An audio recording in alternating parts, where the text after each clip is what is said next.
10 termos relacionados à definição de logística. Esses 10 termos são planejamento, implementação, controle, eficiência, eficácia, materiais, informações, abrangência, necessidade do cliente e lucratividade. Desses 10 termos, eu vou falar de 4: planejamento, implementação, controle, eficiência. Para fazer um planejamento da logística, precisa se basear nos níveis de serviço.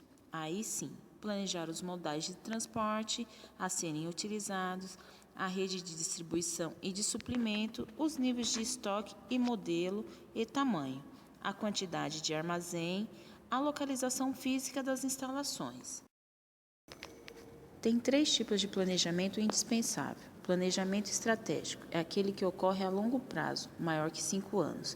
Planejamento tático normalmente acompanha o orçamento anual das organizações. E o planejamento operacional é aquele que ocorre dia a dia nas organizações, com horizonte de 1 semana e no máximo 2. Esses 3 níveis de planejamento devem ser aplicados às 3 dimensões da logística: a localização, o estoque e ao transporte. O planejamento da logística deve ainda alcançar 3 objetivos: a redução de custo, a redução de investimento e a melhoria de serviço. No que se fala de redução de custo, a organização busca principalmente a redução de custo nos transportes e na armazenagem, e uma ótima forma de reduzir investimento é a terceirização da frota. Assim passamos à implementação. É basicamente colocar em prática tudo que foi planejado. Aí entra o controle, para que saia tudo como planejado e, se houver algum problema, possa ser corrigido rapidamente, para evitar atrasos e até mesmo a perda do processo, trazendo prejuízo. Eficiência é o mesmo que rendimento e se refere à relação entre os resultados que foram obtidos e os recursos empregados. Existem diversos tipos de eficiência que se aplicam a diferentes áreas do conhecimento. E em visão à logística, a eficiência é a capacidade de um administrador para conseguir produtos mais elevados em relação aos materiais necessários para obtê-los. Capacidade de fazer as coisas direito. A eficácia mede a relação entre os resultados obtidos e os objetivos pretendidos, ou seja, ser eficaz é conseguir atingir um objetivo proposto, é ser objetivo e completar com seu planejamento inicial. Não confunda com eficiência, que é o alcance da eficácia com o menor recurso possível. Só tem sentido falar da eficiência se a eficácia foi alcançada. Materiais. Este termo foi separado em partes para melhor compreensão. A primeira parte é o recebimento de materiais, que, segundo Lopes de Souza Júnior, do blog Logística em Questão, a função básica do recebimento de materiais é assegurar que o produto entregue esteja em conformidade com as especificações constantes no pedido de compra. Pensamos assim: o fornecedor, no momento da entrega, é um cliente para o setor de recebimento da empresa compradora e, então, deve ser tratado com o respeito apropriado ao de um cliente.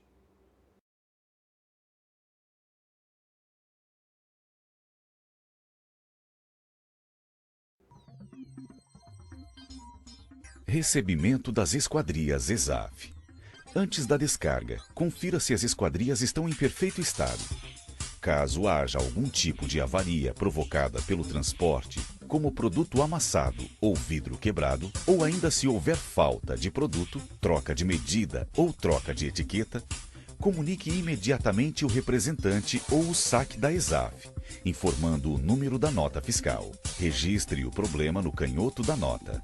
Estas providências devem ser tomadas antes da transportadora deixar o local.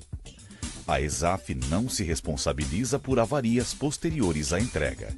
É necessário preparar um local no canteiro de obra para a descarga e armazenamento das esquadrias, com espaço físico adequado para estocá-las em ambiente seco, ventilado e protegido da possível queda de objetos. As esquadrias devem ser armazenadas em pé, na mesma posição de instalação, num ângulo aproximado de 15 graus e sem o contato direto com o piso irregular. Caso seja necessário, utilize um apoio de madeira.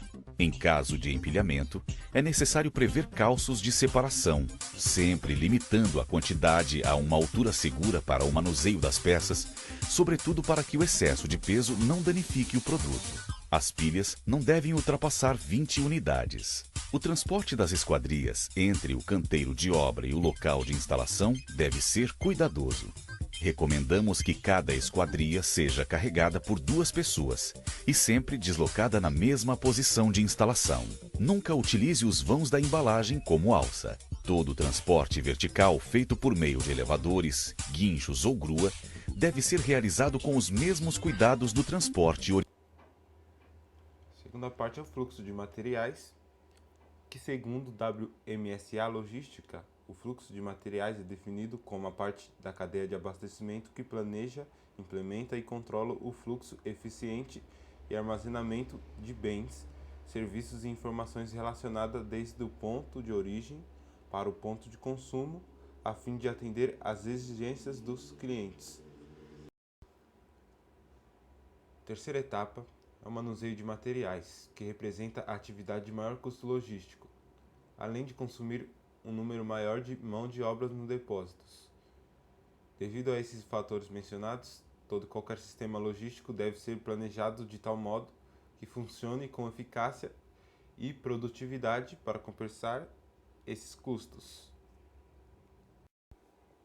A quarta etapa é a expedição, que é uma atividade de armazém que se realiza para a mercadoria ser devidamente embalada e inclui as seguintes tarefas: verificar se aquilo que o cliente pediu está pronto para ser expedido, preparar os documentos da remessa, informação relativa aos artigos embalados, local para onde vão ser enviados, pesagem, para determinar os custos de envio da mercadoria, juntar as encomendas por operador logístico, transportadora, carregar os caminhões, tarefa muitas vezes realizada pelo transportador. E finalmente chegamos à distribuição, que é um dos processos da logística que fica responsável pela administração dos materiais, desde a saída do produto da linha de produção até que chegue para a entrega no destino final, ou seja, nas mãos dos consumidores.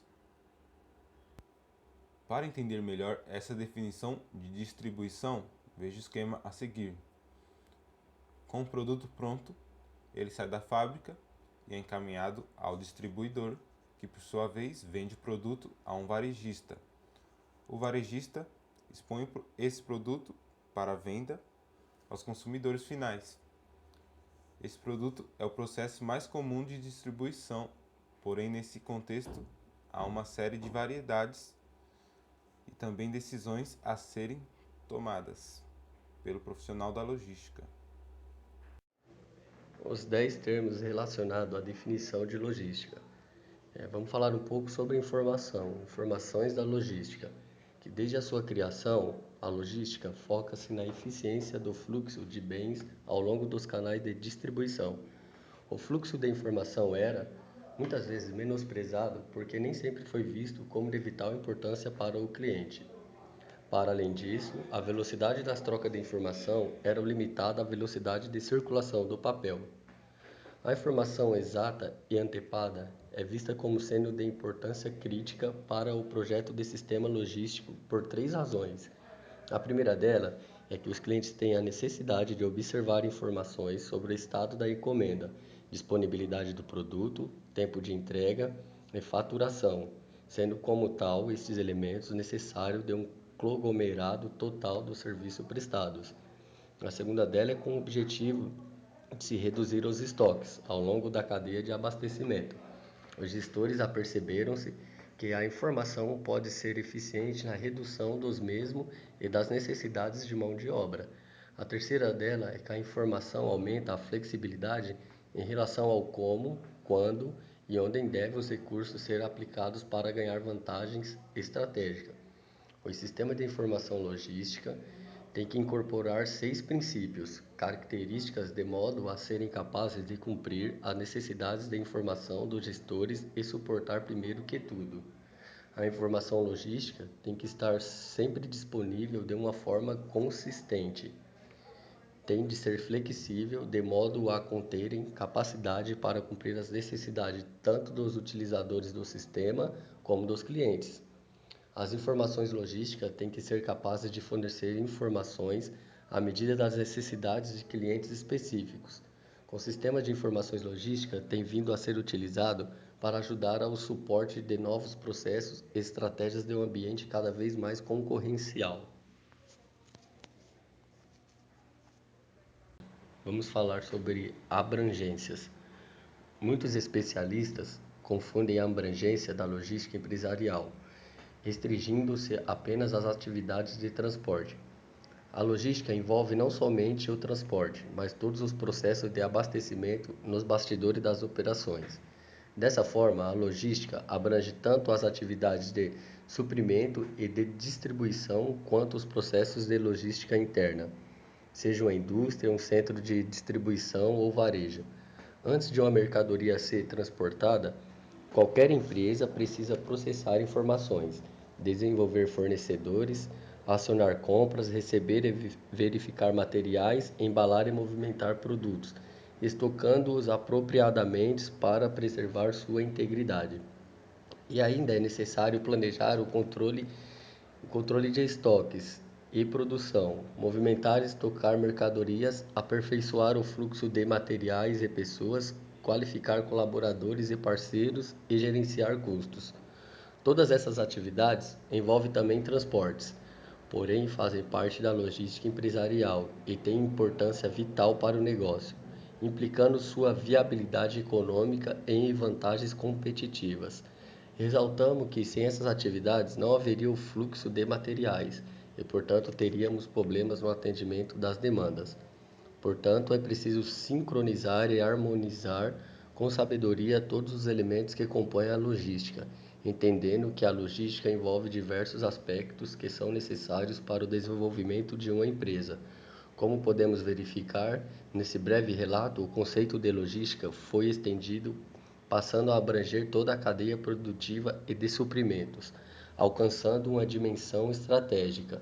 Logo, obterá vantagens competitivas aquelas organizações que melhor administrarem sua cadeia logística.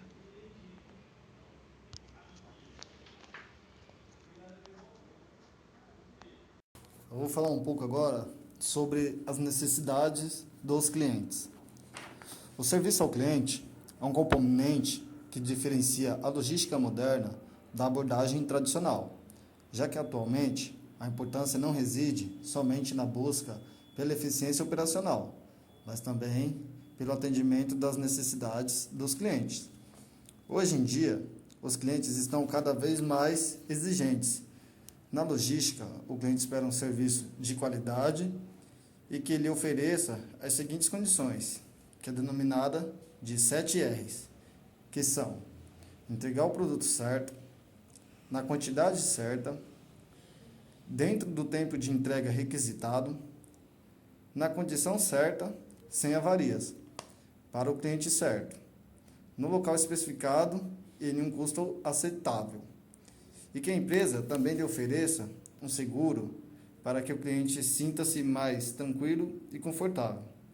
Nos dias de hoje, a empresa que não cumprir com esses requisitos não está apta para servir seus produtos aos clientes, pois ela não cumpre com os compromissos necessários para a satisfação do cliente, fazendo com que os clientes procurem outras empresas que forneça esse tipo de serviço com esses requisitos. A empresa que oferecer esse serviço com uma boa qualidade estará sempre na liderança das outras do mesmo segmento, pois ela sim oferece um bom serviço e assegura o cliente de todo aquele serviço que foi solicitado. Então, bom, pessoal, esse é um pouco das necessidades dos clientes.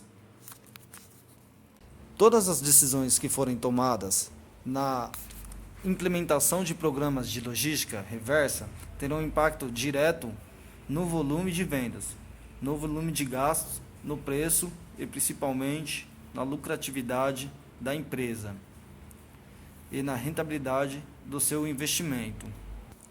Algumas análises em termos de rentabilidade e lucratividade devem ser feitas antes da implementação de atividades ou programas de logística reversa, pois, como em qualquer outra atividade, espera-se que esta gere lucro em longo prazo. Esse resultado positivo, acumulado em um determinado período de tempo, será o retorno ou resgate do investimento realizado na atividade. O lucro da atividade pode ser obtido facilmente pela seguinte fórmula. O cálculo da margem de contribuição complementa essa análise, revelando quanto cada tonelada de resíduo processa contribui para pagar as despesas fixas mensais e o quanto contribui para formar o lucro. A partir da logística reversa, é possível fechar o ciclo da cadeia de suprimentos, dessa forma gerando lucratividade, através da redução de custo e consolidação de uma imagem institucional positiva e ambientalmente responsável perante o mercado consumidor.